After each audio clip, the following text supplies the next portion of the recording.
Sra. Presidente, Srs. Deputados, Sr. Deputado Luís Montenegro, eu não lhe vou, como está o Sr. Deputado Nuno Magalhães inscrito, não lhe vou perguntar a quem é que se referia com essa expressão do saltar do barco à primeira dificuldade. Deixo essa pergunta para quem se seguirá.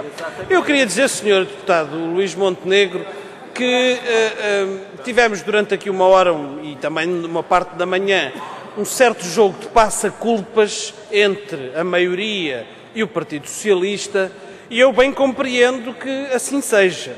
Uns só querem falar do presente para esconder o passado e outros só querem falar do passado para esconder o presente.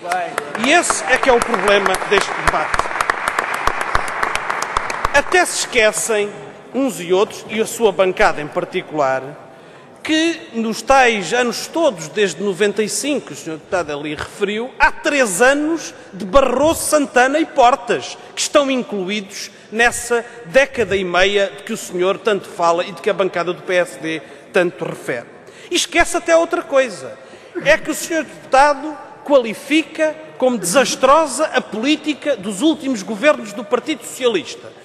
Mas não explica porque é que todos os orçamentos desses governos que precisaram do voto do PSD tiveram sem falta esse voto do seu partido.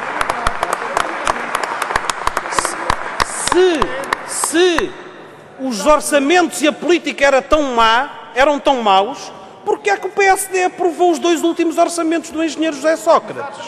Porque é que o PSD permitiu que eles fossem aprovados? Porque é que o PSD aprovou o PEC 1, o PEC 2 e o PEC 3? Então a política era tão má e os senhores sempre a subscrevê-la, sempre a viabilizá-la, sempre a apoiá-la para que ela prosseguisse. Há uma grande contradição entre o que dizem agora e o que fizeram nessa altura.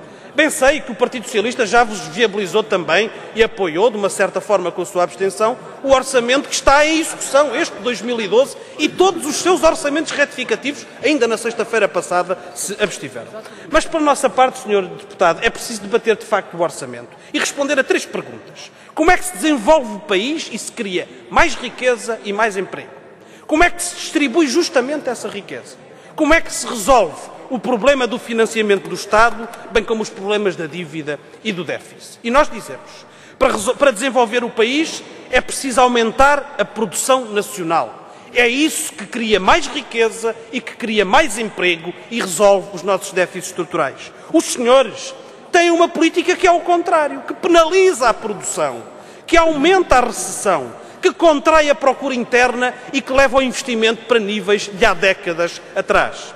Quando se pergunta como se distribui justamente a riqueza, nós respondemos que é com mais salários e pensões, melhores salários e pensões e uma política fiscal justa. E o que é que os senhores fazem? Exatamente o contrário. Deixam de fora o fundamental da tributação dos lucros, dos dividendos, permitem todas as manobras de exportação dos dividendos e dos lucros para que não paguem os impostos que deviam.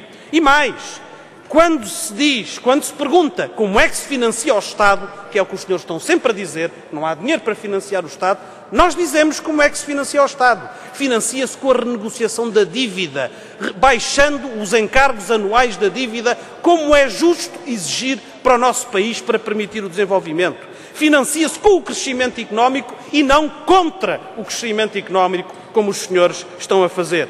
A vossa política é que conduz ao não pagamento.